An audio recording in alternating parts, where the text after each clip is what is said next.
ফিলিস্তিনের গাজা ভূখণ্ডে ইসরায়েলি বাহিনীর বর্বরতার বিরুদ্ধে মুক্তিকামী সংগঠন হামাসের অপ্রতিরোধ্য অবস্থান বিশ্বজুড়ে বেশ সমর্থন পাচ্ছে।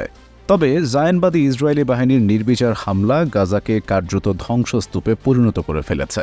গাজায় ইসরায়েলের গণহত্যায় বিধ্বস্ত ফিলিস্তিনিদের জন্য $10 লাখ অনুদানের ঘোষণা দিয়েছেন বিশ্বখ্যাত ফিলিস্তিন আমেরিকান মডেল জিজি হাদিদ এবং বেলা হাদিদ। শনিবার তাদের প্রতিনিধি এ তথ্য জানিয়েছে। খবরটি প্রকাশ করেছে ডেইলি সাবা।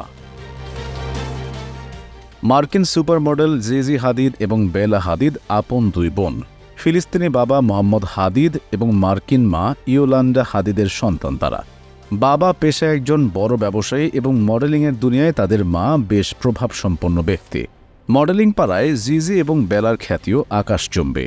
সম্প্রতি নিজেদের অপার সৌন্দর্যের মূর্ছনা ছড়িয়েছেন কান ফিল্ম ফেস্টিভ্যাল জুড়েও।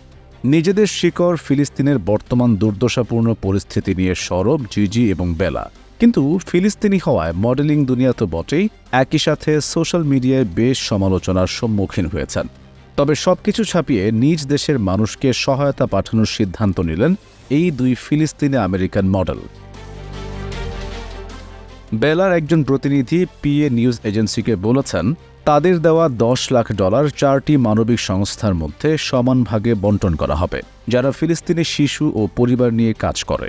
সেগুলো হলো heal Palestine, Palestine children's relief fund, world central kitchen এবং United Nations relief and works agency. জিজি ও বেলা হাদিদের বাবাও ফিলিস্তিন টাইকুন মোহাম্মদ হাদিদ গাজায় ইসরায়েলি হামলার মধ্যে ফিলিস্তিনের জনগণের পক্ষে সোচ্চার ভূমিকা পালন করেছেন। এর আগে গাজায় ইসরায়েলের হামলার সমালোচনা করে তোপের মুখে পড়েছিলেন জিজি। সে সময় তিনি বলেছিলেন, ইসরায়েল একমাত্র দেশ যারা শিশুদের যুদ্ধবন্দী করে রাখে, যদিও পরে পোস্টটি তিনি মুছে ফেলেন। 7 অক্টোবরের পর জিজি ইনস্টাগ্রামে লিখেছিলেন, ফিলিস্তিনিদের প্রতি আমার গভীর সহানুভূতি হয়েছে। তাদের জীবন একটি পরাধীনতার মধ্যে বন্দী। তাদের প্রতি সবার দায়িত্ব রয়েছে এবং যা আমি প্রতিদিন পালন করি।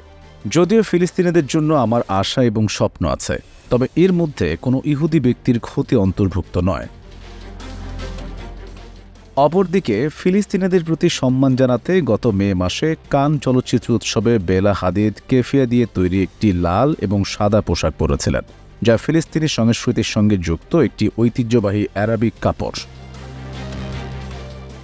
উল্লেখ্য যে গত 7 অক্টোবর স্বাধীনতাকামী সংগঠন হামাসের মুক্তির সংগ্রামের পর থেকে বর্বর ইসরায়েলি বাহিনী গাজা উপত্যকায় অবিরাম বিমান ও স্থল হামলা চালিয়ে যাচ্ছে। ইসরায়েলিদের এ হামলায় হাসপাতাল, স্কুল, শরণার্থী শিবির, মসজিদ, গির্জাসহ হাজার হাজার ভবন ক্ষতিগ্রস্ত বা ধ্বংস হয়ে গেছে। এতে করে উপত্যকাটিতে নিহতের মোট সংখ্যা পৌঁছেছে প্রায় 36,439 জনে এবং হামলায় আহত হয়েছেন আরও 82,000-এর বেশি ফিলিস্তিনি।